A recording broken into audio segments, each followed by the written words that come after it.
Hi అండి, నమస్తే. Welcome to Rohini Krishna's world. ఈరోజు రెసిపీ బ్రేక్ఫాస్ట్ రెసిపీ సేమియా ఉప్మా అండి.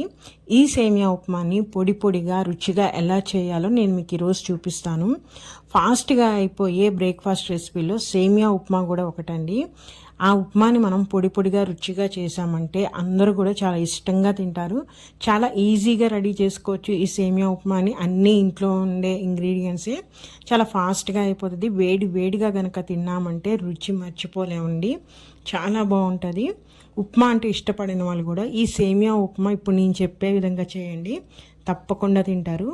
మరి స్టార్ట్ చేసేద్దామా? ఫస్ట్ ఈ ఉప్మాకి కావాల్సినవి నేను ఒక మీడియం సైజు ఉల్లిపాయ సన్నగా కట్ చేసుకున్నాను. అలానే ఒక 4 పచ్చిమిరపకాయలు, ఒక చిన్న క్యారెట్ ముక్క, అలానే 1 ఇంచు అల్లము, కరివేపాకండి. వీటన్నిటిని కూడా నేను సన్నగా కట్ చేసి పెట్టేసుకున్నాను. ఇప్పుడు ఒక బాండీ 2 స్పూన్ల ఆయిల్ వేసేసి, ఆయిల్ హీట్ ఎక్కగానే తాలింపు గింజలండి, అంటే ఆవాలు, మినపప్పు వేసాను. ఆ తర్వాత పచ్చిశనగపప్పు. ఇవి కనుక కొంచెం ఎక్కువ చేసుకుంటే మనం తినేటప్పుడు పంట కింద పడి చాలా టేస్టీగా ఉంటుంది.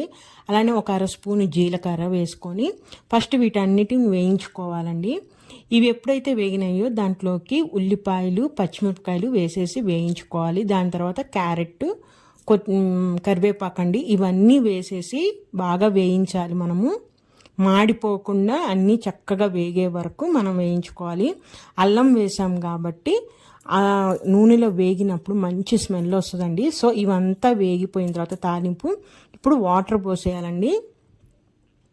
చూసారు కదా, నేను ఒక గ్లాస్ కొలత తీసుకుంటున్నాను. ఈ గ్లాస్తో 3 గ్లాసుల వాటర్ పోస్తున్నాను. ఏదైనా ఒక కొలత తీసుకోండి, అలా తీసుకుంటేనే పర్ఫెక్ట్గా పొడి పొడిలాడుతూ వస్తుంది మనకి సేమియా అనేది. సో ఇట్లా వేసేసిన తర్వాత ఇప్పుడు సాల్ట్ అండి, మన టేస్ట్ తగ్గట్టు సాల్ట్ వేసేసుకోవాలి.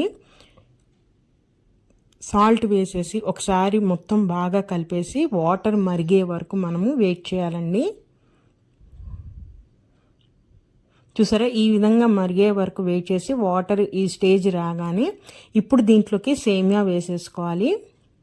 ఇందాక వాటర్ ఏ గ్లాస్తో అయితే నేను తీసుకున్నానో అదే గ్లాస్తో ఇప్పుడు నేను 2 గ్లాసుల సేమియా వేస్తున్నాను. అంటే 1 గ్లాసు సేమియాకి 1.5 గ్లాసు వాటర్ అండి. ఇదే కొలత. ఇప్పుడు ఎంత చేసుకున్నా కానీ మనము ఉప్మా అనేది ఈ క్వాంటిటీలో, అంటే 1 గ్లాసు సేమియాకి 1.5 గ్లాసు వాటర్ వేసేసి మనము ఒకసారి మొత్తం కలిపేసేసి ఇప్పుడు ఫ్లేమ్ అనేది సిమ్లో పెట్టేసి మూత పెట్టేసి ఒక 10 నిమిషాల పాటు ఉడికించుకోవాలండి.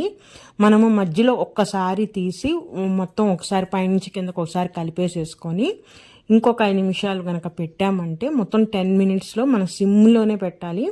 మనకి ఉప్మా అనేది రెడీ అయిపోతుందండి. చూసారా, వేడి వేడి సేమియా ఉప్మా ఎంత పొడి పొడిలాడుతూ ఎంత బాగుందో. మనము ఇంకొంచెం టేస్టీ కావాలంటే ఫస్ట్ కొంచెం నెయ్యిలో సేమియాని కనుక వేయించుకుంటే ఇంకొంచెం టేస్టీగా ఉంటుంది. కాకపోతే ఇలా ఫాస్ట్గా అయిపోవాలి, తొందరగా అయిపోవాలంటే మనం వేయించకుండా చేసినా కూడా చాలా బాగుంటుందండి ఈ సేమియా ఉప్మా అనేది. మార్నింగ్ టైంలో, ఈవినింగ్ టైంలో కానీ, ఎప్పుడైనా స్నాక్స్ టైంలో కానీ వేడి వేడిగా చేసుకొని తినండి, చాలా టేస్టీగా ఉంటుంది ఈ సేమియా ఉప్మా. మనము చట్నీతో కానీ, కారం పొడితో కానీ, ఏదైనా పప్పొడితో కానీ, ఇలాంటి వేటితోనైనా చెల్లు, అవన్నీ ఏం లేకపోయినా కూడా డైరెక్ట్గా అయినా తినేయచ్చండి. చాలా ఈజీ రెసిపీ, చాలా టేస్టీ రెసిపీ. ఒకసారి మీరు కూడా మీ ఇంట్లో రెడీ చేసుకొని టేస్ట్ ఎలా ఉందో నాకు కామెంట్ చేయండి.